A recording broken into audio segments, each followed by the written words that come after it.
This will be a long one, with no happy ending.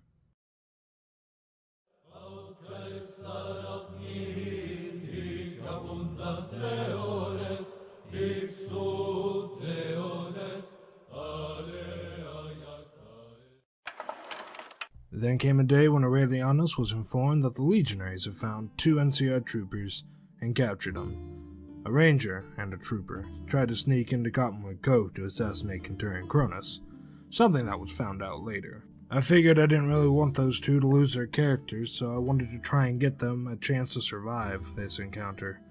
After all, losing a character is a difficult thing to face on this server. 1 death and they're gone. So I offered to the Centurion Cronus that he might allow me to set up an auxiliary program using these 2 to be the first. He agreed, but wanted the ranger to behead the trooper with a machete. To do this, on the Centurion's table. Aurelianus followed his orders. However, this went differently than expected. For the ranger, when he took up the machete in a move no one was expecting, attacked the Centurion Cronus and died. I saw the Centurion was probably going to kill the trooper too. So I said I'd take the trooper as a slave. I had plans to free him, however. So I brought them to the fort, spoke with them, saying that the day was coming when he would be set free, and allowed to do as he wished.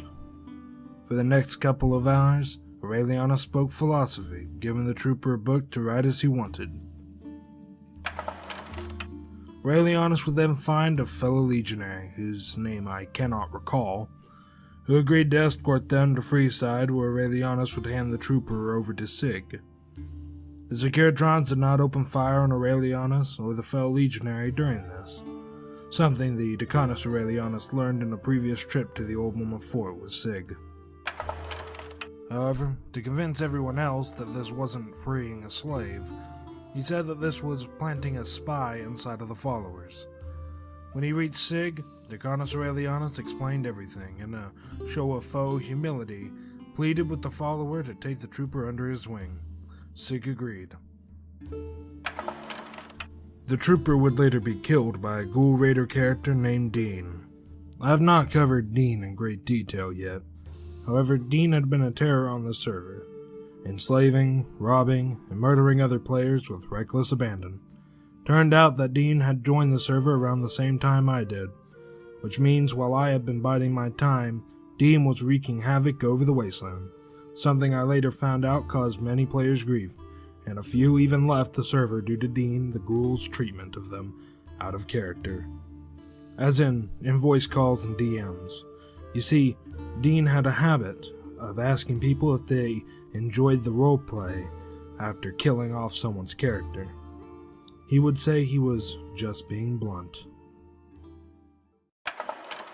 Days later, the Warhounds came to Cottonwood Cove and sought refuge for a day or 2. Aurelianus, now alive, was able to convince Centurion Cronus to allow the Warhounds to stay for a few days.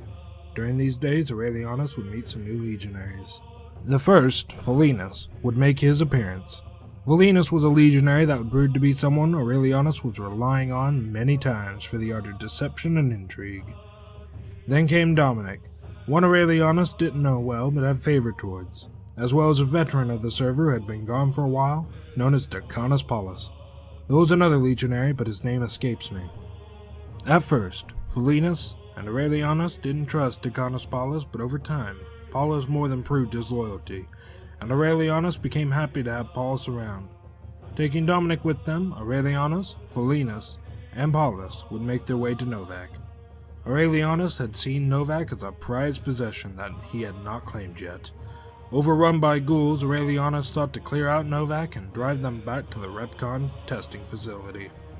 The legionaries marched, eradicating the feral ghouls and clearing out the town. They pushed onwards into the pass that saw them on the road deeper into hell. Gunshots rang out, submachine gun fire, rifle fire, machetes being unsheathed, and feral ghouls being wiped out until all that remained were the hordes in the Repcon facility. Aurelianus had a plan, stationing his troops in an overhead area, and he himself would march out in front of Repcon.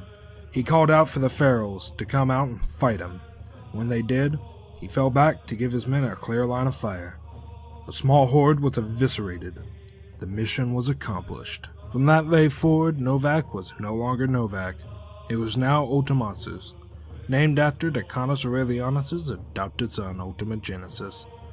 Ultimatus Novak would become the center of the world's desire in time. One day, when the Warhound's time to leave had come, Aurelianus saw an opportunity. He offered to escort the Warhounds to Freeside. Across the wasteland, they traveled. 4 legionaries set out, though this became 3 as the legionary whose name I forgot had to stay behind. His internet was crashing him, and that was roughly the last I ever saw of him. As we parted ways with the Warhounds, a messenger arrived to inform Aurelianus that he was now promoted to Centurion, but this bothered Aurelianus. Why didn't Caesar see him this time? To boot, Aurelianus would be taking the place of Centurion Cronus at Cottonwood Cove, as Cronus would be sent to Colorado. Aurelianus saw an opportunity, and as he read the last part of the paper, he realized the handwriting was poor at the bottom. Typos and poor spelling, illegible by the end. The letter also said Aurelianus would receive his orders from the Praetorian Guard. Aurelianus then addressed the men around him.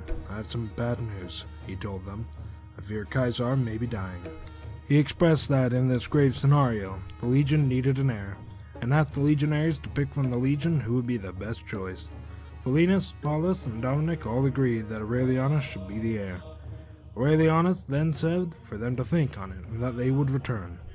Aurelianus went to the office of Centurion Cronus and said, "Centurion, I have received a letter from Caesar." To which Cronus said he also received a letter. Aurelianus then said there was most assuredly someone holding Cronus down. Cronus agreed, distraught by what happened to him. So Aurelianus capitalized on the misery of his Centurion, offering his personal lever-action rifle Romulus. After that, Cronus was off to Colorado. Wrong photo.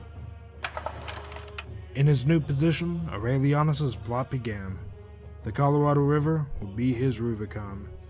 He spoke with Philinus and Ultimatus Novak, and he provided ideas to Philinus. He said to him, "Whoever it is you choose to back, here is a speech for you to use to garner them support." Philinus would hear the speech and add at the end, "Give us Caesar Aurelian for a new Pax Romana." Philinus would then devise a plan with Aurelianus. Philinus gave his speech before the army of Cottonwood Cove, and Aurelianus would step out, acting surprised, and gave his own speech. A GM informed me that the crowd of legionaries were in full support of me, and so we wrote a letter to Caesar and asked him to consider Aurelianus as the heir. In the meantime, Philinus and Aurelianus concocted a war plan should the letter not work. There would be 3 waves of troops. The first wave under Philinus would ask the legionaries at the fort to either stand down or to join with them. Then Paulus would go and bring the march to the fort at the very gates. At the gates, wave 1 and 2 were to see if the Praetorians would allow Aurelianus to see Caesar Lucius. The third wave was Aurelianus himself. From this day forward, on his head Aurelianus would wear a helmet in the image of the sun god Sol Invictus.